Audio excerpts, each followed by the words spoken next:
نہیں دے سکتے. یہی مقصد تھا, اسی کے لیے آپ کے پاس حاضر ہوئے تھے. آپ کی مزید بات کریں.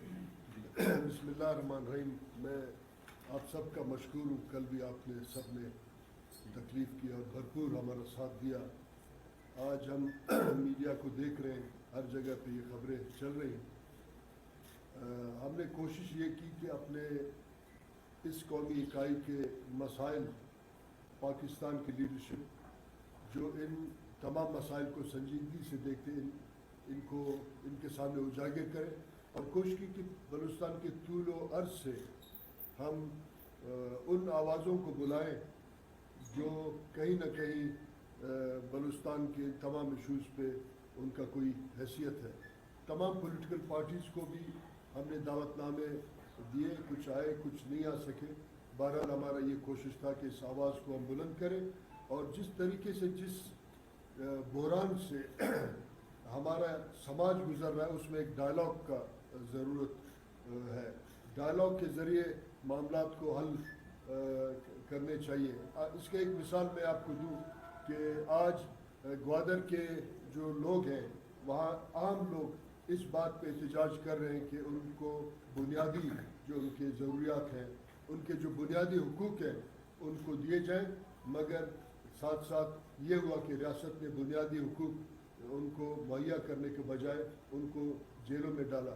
ہم آج اس فورم سے یہ مطالبہ کرتے ہیں, جن لوگوں کو ریاست نے گوادر کے احتجاج پہ قید میں رکھا ہے, مولوی ہدایت الرحمان صاحب, واڈیلا صاحب 2-3 دن پہلے رہا ہوئے, ان سب کے کیسز واپس لیے جائیں اور ان کو آزاد کیا جائے.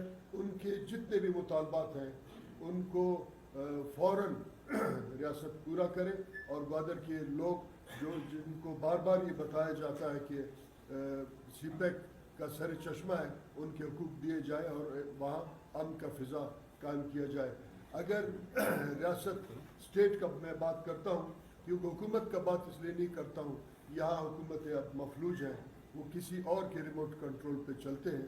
تو میں سمجھتا ہوں اسٹیٹ کو چاہیے کہ ڈائلاگ کے آغاز سے پہلے یہاں اعتماد کا فضا قائم کرے. بلوچستان کے مسائل کا حل ایک سوشیو اکنامک کانسٹیٹیوشنل تھیراپی میں ہے. یہ تھیراپی بلوچستان کے لوگوں کو دیا جائے تاکہ ہم اس تمام بحرانوں سے نکل سکیں, اپنے آئندہ نسلوں کو ایک خوشحال, ایک باوقار, ایک پرعظمت جو ہے مستقبل دے سکیں, تاکہ ہم باقی قوموں کے برابر اپنا زندگی گزاریں. ہمارے جتنے مہربان ساتھی آئے, میں آپ کے توسط سے ان کا بھی شکریہ ادا کرتا ہوں کہ انہوں نے ہمارا آواز سنا, تلخ حقائق سنے, یقیناً تلخ باتیں بھی سنی ہوں گی, مگر انہوں نے بڑا تحمل سے 9 گھنٹے سنا. اس کا مطلب یہ ہے کہ سنجیدگی سے ڈائلاگ کا آغاز ہو چکا ہے. بسم اللہ الرحمن الرحیم. بہت شکریہ حضرات آپ کا تشریف لانے کا اور ہمیں موقع دینے کا, بات کرنے کا. میں لشکری رئیسانی صاحب کی بھی کا مشکور ہوں کہ انہوں نے اتنا اچھی میزبانی کی ہے. یہ ہماری پہلے سیمینار کی ری امیجننگ پاکستان کا تصور نو, جس کی انشاءاللہ تعالیٰ اگلی قسط جو ہے وہ پشاور میں ہوگی, جہاں پہ خواجہ محمد ہوتی صاحب ہماری میزبانی کے فرائض انجام دیں گے.